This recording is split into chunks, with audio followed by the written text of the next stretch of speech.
Praise the lord అండి. అందరూ బాగున్నారని విశ్వసిస్తున్నానండి. ఓకే, ఈరోజు మనం యేసు చెప్పిన మాటలో ఇంకొక మాటను మనం ధ్యానించుకుందామండి. సామెతల గ్రంథం 13వ అధ్యాయంలో 11వ వచనం ఇలా సెలవిస్తుందండి. మోసము చేత సంపాదించిన ధనం క్షీణించిపోవును, కష్టము చేసి కూర్చుకునేవాడు తన ఆస్తిని వృద్ధి చేసుకొనును. మరి ఈ మాట మన కోసం దేవుడు ఒక సామెతల గ్రంథంలో రాసి పెట్టాడండి. దానికోసం మనం క్లుప్తంగా వివరించుకుందామండి. మోసము చేత సంపాదించిన ధనము క్షీణించిపోతుందండి. ఈరోజు ప్రజలు కొన్ని చోట్ల మోసము చేసి సంపాదించుకుంటున్నారండి. ఒక పేదవాడు దగ్గర సంపాదించాలనే ఆలోచన కలిగి ఈ ధనాన్ని సంపాదించిన ప్రజలు ఒక పేదవాడి దగ్గర నుంచే కడుపు కొడతారు. పేదవాడికి కరెక్ట్గా కూలి ఇవ్వక, పేదవాడికి తగినట్టు ఉదయం నుంచి సాయంత్రం చేసిన కరెక్ట్ జీవనోపాధి ఇవ్వక కూడా ధనం సంపాదించాలని ఆశపడతారండి. ఆ ధనం సంపాదించడం వలన ఏదో మేము నీతిగా చేస్తున్నామని అనుకుంటారు తప్ప అది నీతిగా కాదు. ఆ పేదవాడి యొక్క కడుపును కొట్టుకుంటూ అలాగే బ్రతుకుతారు. మేము కోట్లు సంపాదించామని ఒక గర్వం వస్తుంది, కానీ అది ఏదో విధంగా మీకు ఖర్చు అవుతుంది. ఎందుకంటే ఆరోగ్యం వలన కానీ అనారోగ్యం వలన కానీ లేకపోతే రకరకాల వ్యాధులతో కానీ రకరకాల ఇబ్బందులతో ఆ ధనం మీ దగ్గర ఉండడం చాలా కష్టం. కానీ ఈరోజు ప్రజలు అటువంటి కీడునే కోరుకుంటూ అటువంటి మోసము చేతనే చేసుకుంటూ ఈరోజు ధనం సంపాదించాలని ప్రజలు ఆతృత పడుతున్నారు. కానీ అది దేవునికి ఇష్టము కాదని చెప్తున్నాడు. మోసము చేత సంపాదించిన ధనము క్షీణించిపోతుందంట. అది కూడబెట్టడానికి కూడా నీ దగ్గర నిల్వ ఉండదట. ఈరోజు వచ్చిన ధనాన్ని ఏదో విధంగా 2 నిమిషాలు లేకపోతే ఒక రోజు లేకపోతే 10 రోజులు కూడబెట్టగలవు, కానీ అది నీ దగ్గర నిరంతరం ఉండదు. ఎందుకంటే అది మోసం చేసింది కాబట్టి. ఈరోజు 10 రూపాయలు అని చెప్పి నువ్వు 100 రూపాయలు తీసుకుంటున్నావు, అది కూడా కరెక్ట్ కాదు. ఒక వ్యక్తికి నువ్వు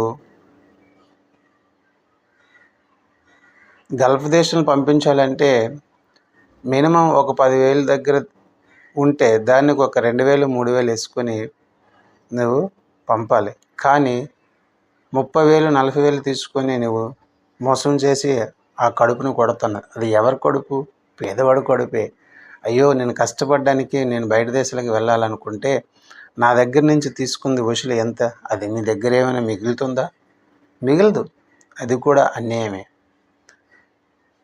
కాబట్టి మోసము చేత సంపాదించిన ధనము క్షీణించిపోదని నా బైబిల్ సెలవిస్తుంది, క్షీణించిపోవునని. అయితే పేదవాడు కష్టం చేస్తాడు, చాలా కష్టపడతాడు. ఉదయం నుంచి సాయంత్రం వరకు కష్టపడతాడు, కొన్ని ప్రశాంతంగా ఆహారం తింటాడు, ఆస్తిని కూడా వృద్ధి చేసుకునే జ్ఞానం దేవుడిస్తాడు. కానీ ఈరోజు పేదవాడుకున్న జ్ఞానము ఈరోజు అక్రమంగా సంపాదించిన ధనవంతుల దగ్గర ఆ జ్ఞానం లేదని నేను అనుకుంటున్నాను. చక్కగా ఉదయం లేస్తాడు, తను చేయవలసిన కుటుంబానికి కావలసిన సిద్ధపరచుకుంటాడు, వస్తాడు, హాయిగా చల్లని నీడలో పడుకుంటాడు. కష్టం చేసి కూర్చున్నవాడు తన ఆస్తిని వృద్ధి చేసుకుంటాడు. ఆయన కష్టం చేస్తాడు. పేదవాడు ఎప్పుడు కష్టం చేసుకునే ఉంటాడు. అక్రమంగా తెలియదు, మోసం చేయాలని ఆలోచన రాదు, అసత్యం ఆడాలని ఆలోచన రాదు. ఎప్పుడు సత్యం మాట్లాడుకుంటూ నీతిగా, అయ్యో ఈరోజు వచ్చిన కూలి నాకు సరిపోతుంది, అతిగా ఎక్కువగా ఆశపడడు. అటువంటి వ్యక్తి దగ్గర ఈరోజు మన ధనాన్ని సమకూర్చుకోగలడు. దేవుడు కూడా అతనికి సహాయం చేయగలడు. ఇది మనకి సెలవిస్తుంది. కానీ ఎప్పుడు కూడా కష్టము చేసి సంపాదించు, కష్టము చేసి సంపాదించు. ఒకడికి వడ్డీ వ్యాపారాలు ఇచ్చేసి వాడి దగ్గర డబుల్ వడ్డీ తీసుకొని నీవు మోసం చేస్తున్నావా? బాగు జాగ్రత్త.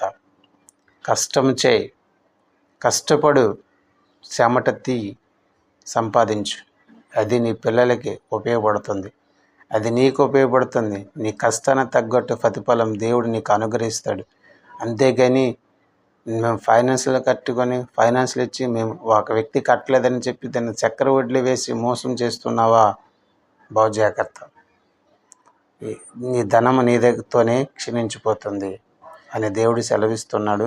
కష్టపడి, ఇక నుంచి అయితే కష్టపడలేదేమో, కష్టపడి సమకూర్చు, ఒక దగ్గర రూపాయి సమకూర్చుకో.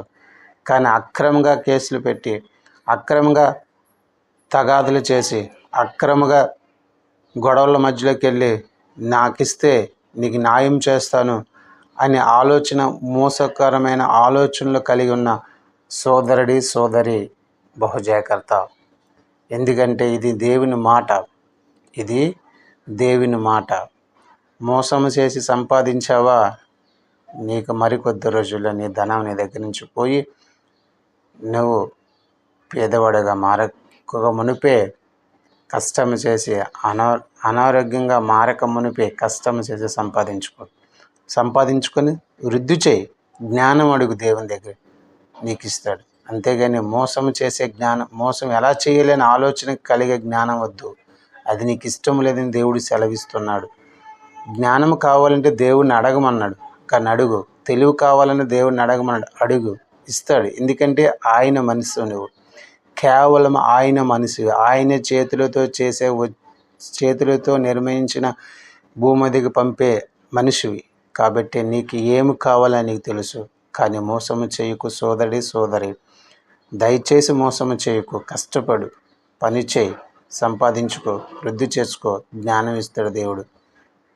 మరి ఈ మాటలు విన్నవారు అందరూ దయచేసి మోసము చేత సంపాదన చేసుకోకూడదని, కష్టము చేసి కూర్చుకునేవాడు తన ఆస్తిని వృద్ధి చేసుకునే ప్రకారముగా దేవుడు చెప్పే మాట.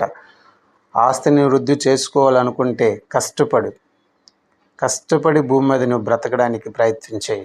దేవుడు నీకు సమృద్ధిగా దీవించిన గాక. ఆమేన్.